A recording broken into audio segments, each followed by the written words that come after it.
글로벌 이슈 플러스 들어왔습니다. 간밤에 채권 시장의 발작으로 인해서 일단 주식 시장은 급락이 나왔습니다. 3대 지수 일제히 2% 가까이 밀리는 모습이 있었지만 이에 완전히 반대되는 흐름을 보였던 게 역시나 또 가상화폐 시장이었습니다. 비트코인의 장점, 디지털 금이라는 기대감이 다시 한번 효과를 만들었던 것 같은데요. 사상 최고가를 경신한 비트코인 가격에 대해서 알고란 고란 대표와 얘기 나눠보도록 하겠습니다. 안녕하십니까? 네, 안녕하세요. 네, 반갑습니다. 109778, 109,778달러, 거의 11만 달러 근처까지 왔다가 지금 현재는 10만 8천 달러까지 내려와 있기는 합니다만 드디어 찍어냈네요, 사상 최고가. 네, 제가 집계를 해봤는데요. 그 코인게코라고 코인 데이터 이렇게 모여서 보여준 사이트 있잖아요. 거기 기준으로 최고가가 10만 9,565달러, 그리고 코인마켓캡이라고 또 있잖아요. 네. 거기가 기준으로 10만 9,767달러.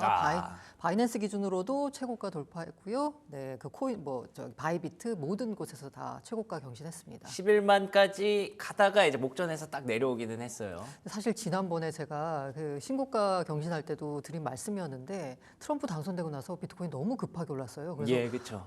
뭔가 저항을 받고 올라야 되거든요. 신고점을 경신을 하려면. 근데 저항을 하나도 받지 않고 올랐다가 그 여파로 급락하는 일이 있었잖아요. 근데 이번에도 역시나 이제 올라왔습니다. 올라오는데 근데 이번에 굉장히 많은 저항을 받고 올라왔어요. 시장에서도 이거 이렇게 오르는 게 맞아? 도대체 왜 오르는 거야? 라는 의심의 벽을 타고 올랐거든요. 그렇죠. 그리고 지금 이제 신고가를 돌파했고 다시 조금 내려왔는데 지금은 오히려 저는 이번 상승은 더 탄탄하게 올라왔다. 왜냐하면 그 많은 이른바 숏 물량을 다 청산을 시키고 롱 그러네요. 물량도 정리를 하면서 지금 여기 가격순을 찍은 거거든요. 잠시 내려오긴 했지만 지금 상승 추세에 있어서 뭔가 크나큰 악재가 발견되진 않기 때문에 이 흐름은 당분간 이어지지 않을까라는 생각이 들고요. 앞서 말씀드린 대로 급하게 올라가면 또 조정이 나올 수 있기 맞아요. 때문에 오히려 다지면서 천천히 올라가는 모습이 더 긍정적으로 보인다라는 생각이 듭니다.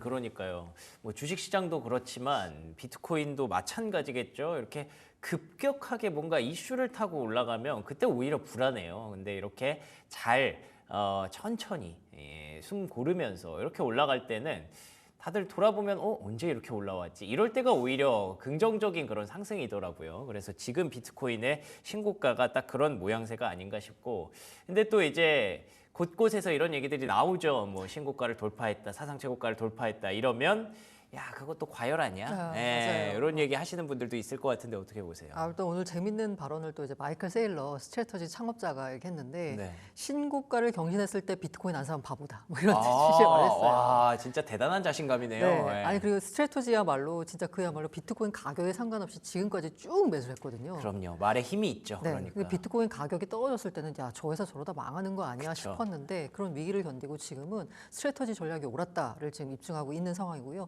제2의 스트래터지가 되겠다라고 선언하고 나오는 기업들, 따라잡이 기업들도 진짜 굉장히 많고요. 그리고 아까 약간 약재 뭐 이렇게 떨어지는 거 아니야라고 걱정한다라고 말씀 주셨는데 단기적으로 보자면 사실 조금 약간 좀 걱정되는 이벤트가 있긴 합니다. 아, 그래요? 네, 22일 날 트럼프 민코인 들고 있는 사람들 불러 모아다가 만찬을 하잖아요. 네네. 근데 이게 약간 그 만찬장에서 무슨 얘기가 나오느냐에 따라 달라지겠지만 대체적으로 이런 이벤트의 경우에는 이벤트 전에는 오히려 올랐다가 이벤트가 나오면 이제 재료 소멸 이래가지고 좀 떨어지는 경향이 있어요. 22일이군요. 네네. 오늘이네요. 그러니까 우리 그 현지 시각으로 22일이니까 네. 우리 시간으로 이제 23일이 되겠죠. 네. 그리고 또 하나가 비트코인 컨퍼런스가 열립니다. 이게 이제 지난해 열렸을 때는 화제가 됐던 게 트럼프 당시 대선 후보였죠.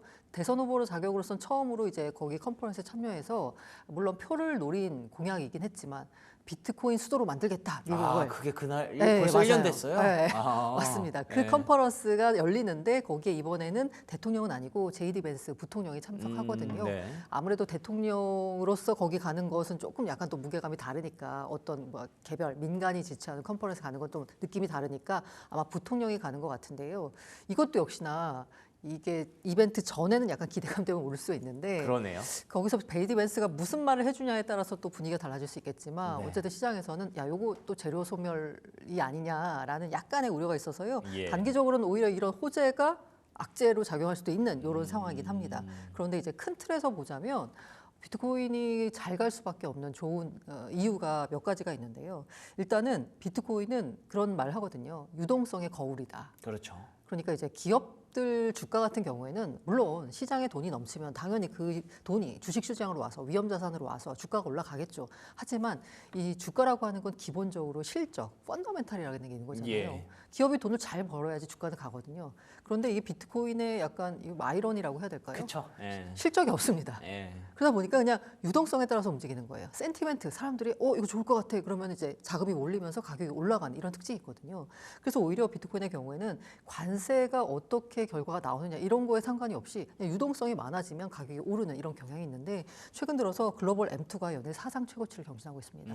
일단 M2가 이제 M2에 미치는 유동성에 영향을 미치는 센티멘트에 영향을 미치는 몇 가지 요인을 정리해봤는데요. 첫 번째는 이번 주 화요일인가요? 스테이블 코인 법안이요 상원 본회의 표결에 붙여졌습니다. 야, 그렇죠. 지난번에 이제 통과를 못했거든요. 그때 이제 그 상원 표결에도 붙여지지 못하면서 재무장관인 스캇 베센트가 당시 관세 협상을 위해서 제네바로 중국과 관세 협상을 통해서 이제 유럽에 가 있을 때 이 소식을 접하고 나서 굉장히 대노했어요. 이게 왜냐하면 그래요? 스테이블 코인이 원하는 게 뭐냐면 재무부가 추정하기로는 28년까지 스테이블 코인 시장이 2조 달러 커지고 예. 2조 달러 커지는 게 의미하는 게 뭐냐? 이 스테이블 코인 업체들이 국채를 산다는 거죠. 미국 국채를. 그리고 지금 보시면 뭐 미국 국채 즉 매수 주체 그 통계 발표된 거 보시면 아시겠지만 중국 팔고 있고 일본 팔고 있어요. 예.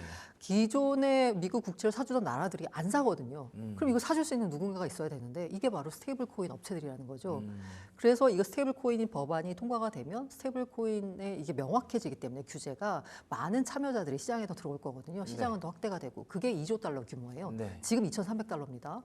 300억 달러. 근데 2조 달러면 지금 3년 안에 지금 거의 10배 가까이 커지는 거잖아요. 네. 그만큼 미국 국채를 사준 수요가 많아지는 건데 이게 통과를 못 해가지고 스캇 베센트 장관이 굉장히 화를 안 냈거든요. 돼서 화가 난 거구나. 예. 그런데 이번에 이게 됐어요. 예, 그쵸. 네, 상원 통과했고 이게 아마 법안에 이제 세부 조정이 좀 있을 거예요. 민주당과 공화당 측 양쪽의 입장이 좀 달라서. 근데 당시에 안 됐던 이유 중에 하나가 바로 이제 트럼프의 일가의 회사가 스테이블 코인을 발행한다.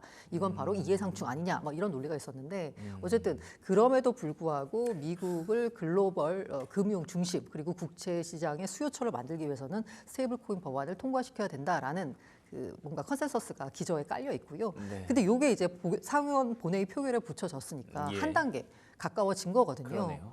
이러다 보니까 이게 스테이블 코인이 시장이 활성화돼 가지고 어쨌든 시장에 유동성이 들어오면 물론 스테이블 코인을 발행한다라고 해서 이 스테이블 코인을 가지고 그 참여자들이 다 비트코인을 사는 거 아닙니다. 아니지만 이렇게 되면 일부 유동성이 비트코인 시장으로 들어올 수 그렇겠죠. 있다라고 이제 기대를 하는 거죠. 두 번째가 화요일인데요. 미국 대출 우대 금리 (LPR) 금리가 7개월 만에 인하가 됐습니다. 중국. 예, 이게 바로 이제 중국의 기준 금리 역할을 하는 그쵸. 건데요. 예. 중국 금리 왜 내렸냐? 이거 사실 시장에서 컨센서스는 이번엔 동결할 것 같아였거든요. 그런데 내렸어요. 그러니까 서프라이즈가 났습니다. 이러면서 당시 약간 주춤하던 비트코인 가격이 잠시 딱 급등하는 일이 있었어요. 그랬군요. 이게 왜냐하면 중국 같은 경우에 이제 경기 부양을 위해서거든요. 사실 중국 같은 경우에는 공식적으로는 비트코인 투자를 좀 막고 있고 홍콩을 통해서 할 수 있습니다. 근데 정부 차원에서 막 미국처럼 장려하는 분위기는 아니에요. 하지만 중국의 돈이 풀리면 그 돈의 일부가 그 중국계 거래소 바이낸스 등을 통해서 비트코인 시장으로 들어오는 흐름이 관찰되고 있습니다. 이 돈이 정확히 중국계 자금인지는 알 수 없는데 그런 중국계 거래소를 통해서 매수 흐름이 들어오고 있거든요. 그렇기 때문에 이것도 역시나 그리고 게다가 이제 중국의 대출 우대금리 인하는 아까 말씀드린 대로 글로벌 M2에는 플러스 요인이 되는 거죠. 그러다 보니까 이것도 약간 긍정적인 역할을 했고요. 예. 그리고 이제 세 번째가 SLR 규제 완화인데 앞서서 시간에 뭐 많이 들어보셨을 거예요. SLR이 2018년에 도입된 어떻게 보면 대형 은행에 적용되는 레버리지 비율입니다.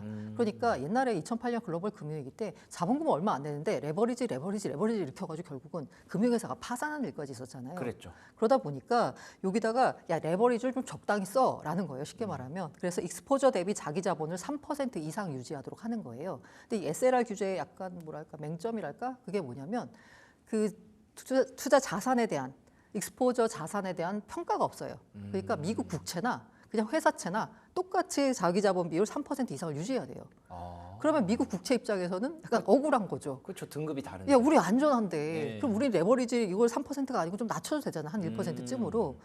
요거 자산별 위험 가중치가 없기 때문에 요게 미국 은행들 입장에서 어쨌든 요 규제를 지켜야 되기 때문에 은행들이 미국 국채 매입을 안 한다는 거예요. 예. 요것도 역시나 지금 재무부에서 굉장히 신경 쓰고 있습니다.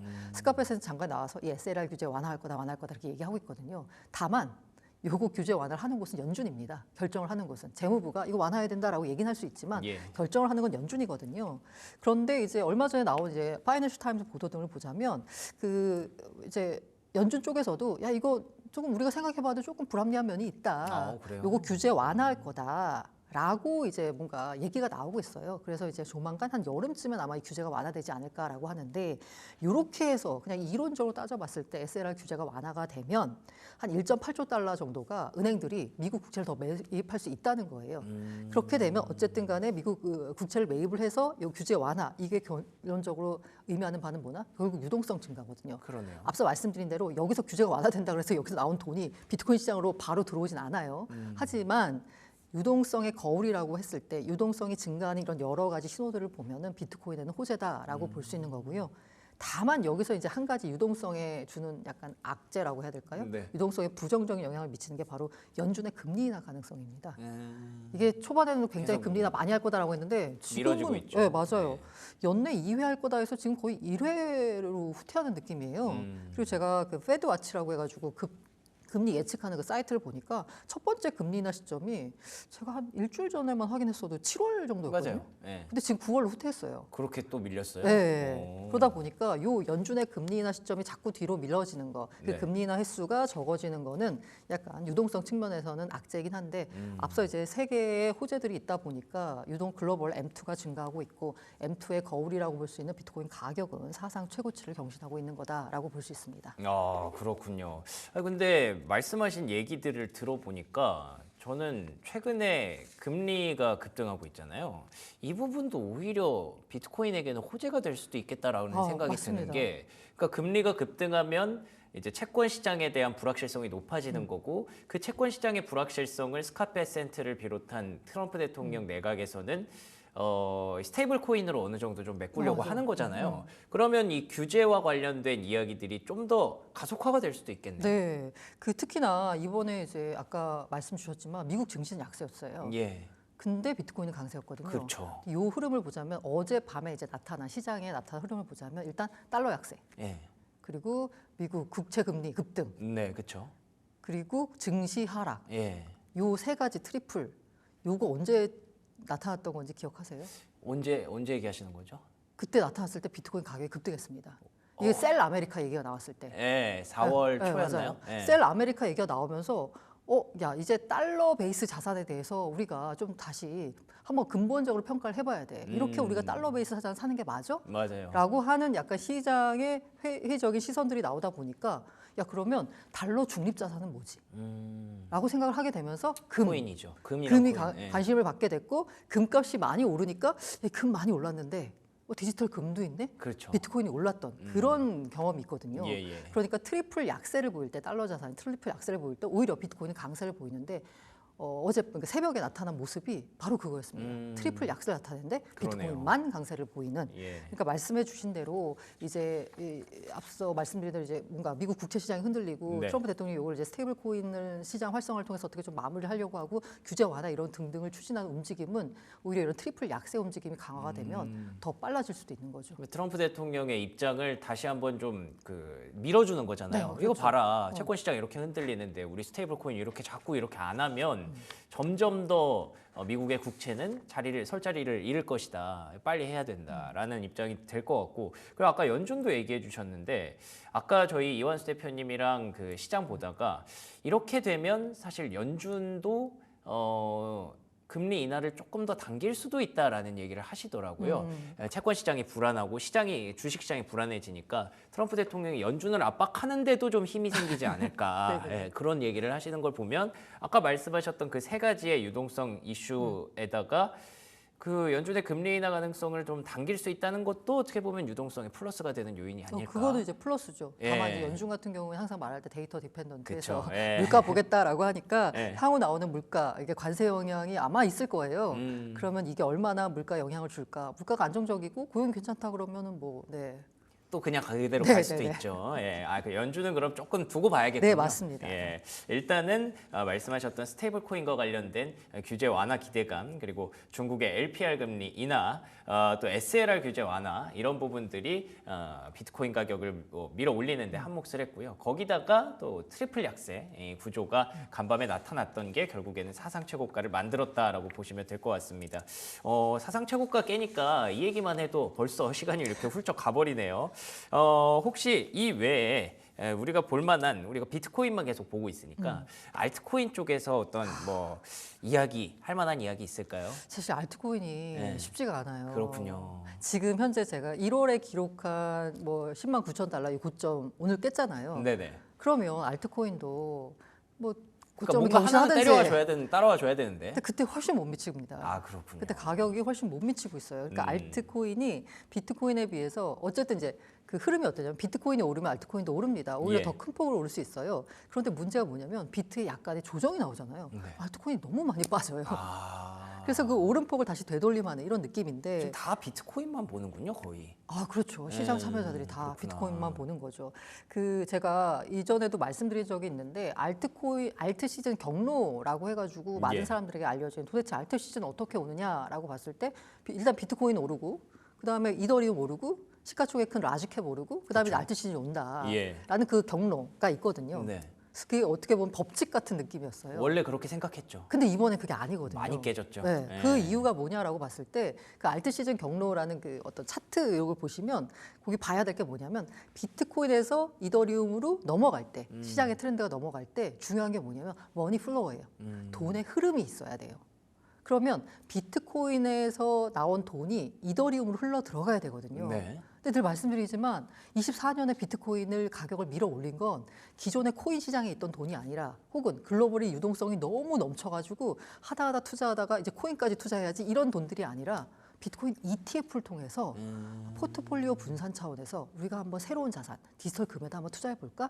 라는 돈이 들어온 거거든요. 예. 그럼 이 돈은 비트코인이 충분히 올랐다라고 해서 이더리움을 사지 않습니다. 아 그러네요. 빠져나가지 않겠네요. 아. 기존에 이더리움을 샀던 돈들은 어떤 돈이냐? 그냥 코인 시장에 놀던 돈이었어요. 그 비트코인이 좀 올랐을 때 이제 다른 거 한번 볼까 맞아요. 하면서 이더리움으로 가줘야 네, 되는데 맞아요. 그게 아니라 ETF를 통해서 들어오니까 맞아요. 빠져나가질 않는구나. 그러니까 이게 이제 비트를 팔고 그 이더를 사야 되는데 네. 말씀드리자면 근데 이제 만약에 비트코인이 좀 별로 안 좋은 것 같아 이러면 그냥 비트 팔고 시장을 떠납니다. 그러네요. 예. 이더리움 뭐 알트코인으로 안 가요. 그러면 야 이더리움도 ETF 있잖아 네. 라고 말씀을 줄 수가 있을 텐데 이더리움 ETF 제가 자금 흐름을 봤어요. 근데 비트코인도 마찬가지지만 네. 기존에 ETF 허용을 안 해줬을 때 ETF 비스무리한 금융상품이 이 그레이스케일 비트코인 신탁이라는 게 있었거든요. 비슷하게 그레이스케일 이더리움 신탁도 있습니다. 근데 그게 ETF로 전환이 된 거예요.